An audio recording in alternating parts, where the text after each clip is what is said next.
Fifth Gear's favourite hot hatch is the Honda Civic Type R. This is its big new rival, and I'm reporting for duty to see if it's any good. The Volkswagen Golf GTI. Unfortunately, it's heavier than the Civic. It's slower than the Civic, and at £20,000, it's £4,000 more than the Civic. So why oh why would you buy one? Saw you on the swings, you were looking at the sky. You turned around and told me there's one reason why. Now, I love the Civic Type R's engine, so long as you're revving it. It's got to be driven hard. You've got to be above 6,500 revs to get the power from it, and then it's fantastic. But that's only my mad half hour. The rest of the time, you're not always in the mood to be scaring passers-by, revving the back out of it. And this is where the Golf is great. It's a turbocharged 2-litre engine. That basically means is you get much more power low down, so you don't have to be revving it all the time. Of course, if you do, it's still got loads of power, but even in third gear, fourth gear, at low revs, it's got plenty of poke. But the thing that's impressed me most is the optional direct shift gearbox, or DSG. It's a beautiful system and definitely the future of changing gear.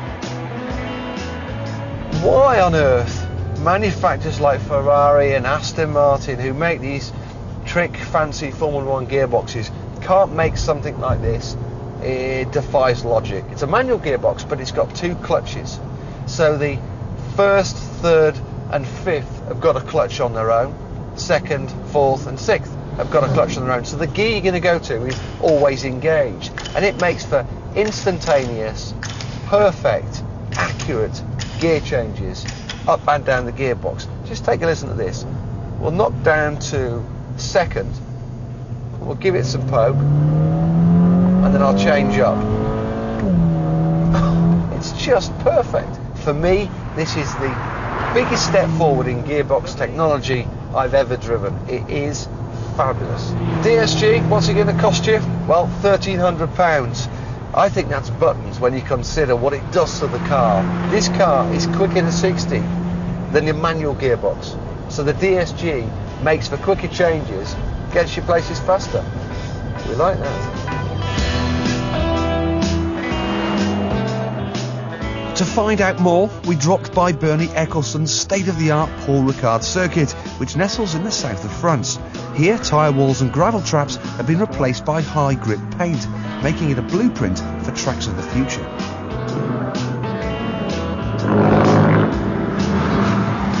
Now, I used to instruct at Paul Ricard, and it's a great little test track for cars. Particularly this section is there's a quick right-left. What we're doing, nearly 100 mile an hour here. One of the nicest parts about this new Golf GTI is the steering. Really nice weighting, get lots of feedback, car goes exactly where you want it to. Now, of course, driving road cars on circuits is not an ideal thing to do. You can always pick fault with them. But I have to say, I'm really enjoying this new Golf. It's not like the old one. The old one was a bit too safe, a bit too wallowy, a bit dull, dare I say. But this is altogether different. It's really good fun. I can't help feeling the Civic Type R is a bit friskier on a track and rewards the hooligan more. But you know what? Driving sideways isn't everything. For me, buying cars is more than just about the drive. It's about living with it every single day. And I have to say, the Golf is a great place to be. The finish is fantastic, the fit, it's a place you want to be. And then there's the image. This is still the only hot hatch I'd take my girlfriend to a posh hotel in. But the big question is, should you buy one over the Civic Type R? You bet you should.